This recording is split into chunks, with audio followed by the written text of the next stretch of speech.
Hey everyone, just wanted to touch up on day 58 of A Course in Miracles. I'm here right now redoing the course because I did enjoy A Course in Miracles and how much it actually does change your life in a sense.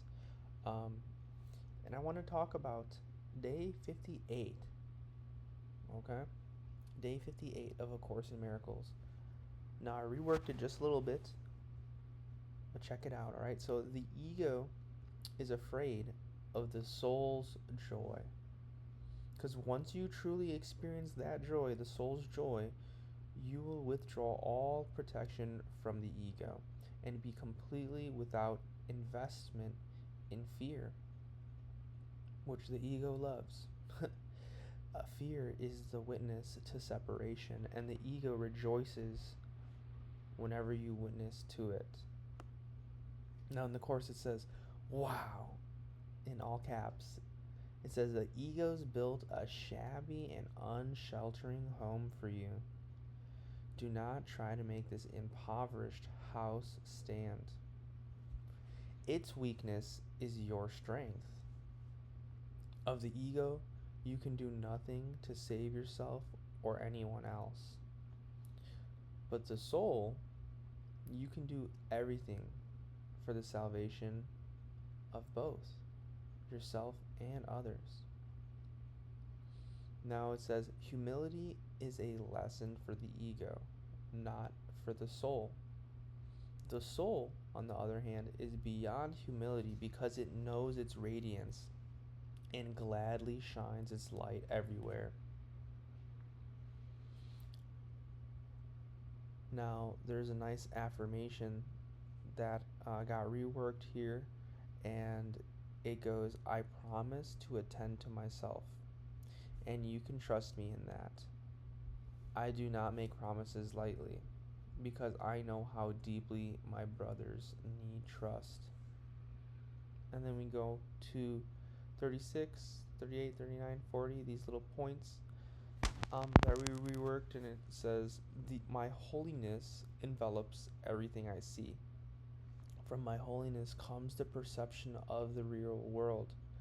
Through my understanding eyes, the holiness of the world. 38.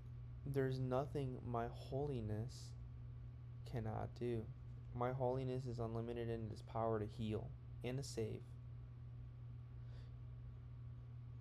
And in my presence, in the presence of my holiness, all idols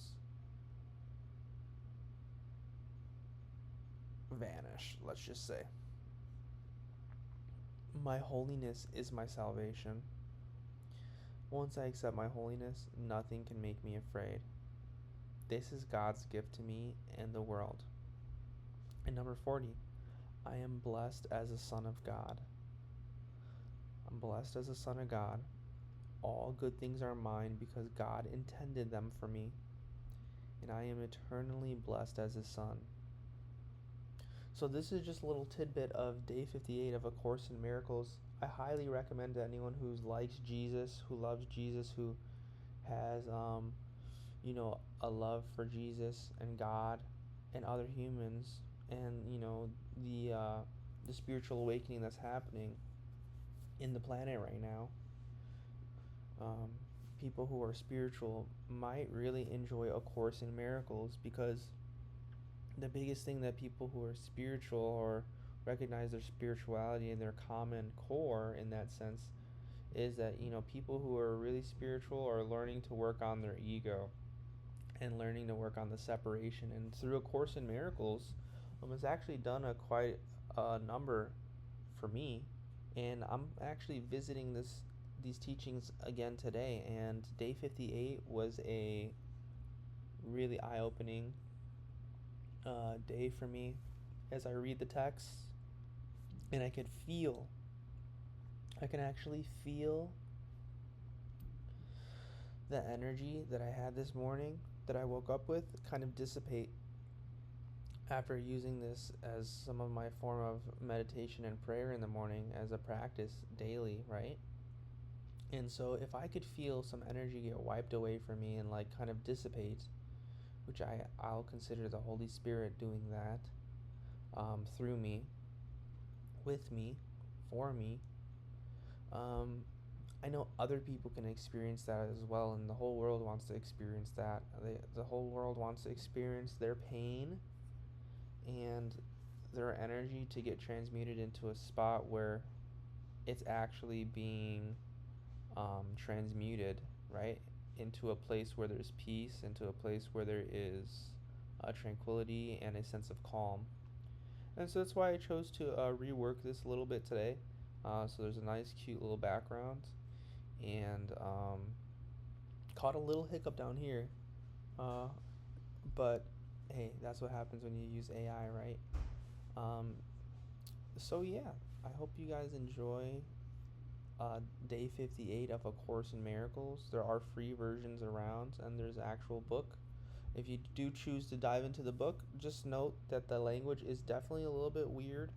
It actually takes a little bit getting used to, because the woman who had wrote this book back in the day, she claims to have channeled Jesus Christ, and a lot of people believe that Jesus Christ actually came through within this book to the energy of Christ, the true energy of Christ has come through this book as well, to share the good message, right?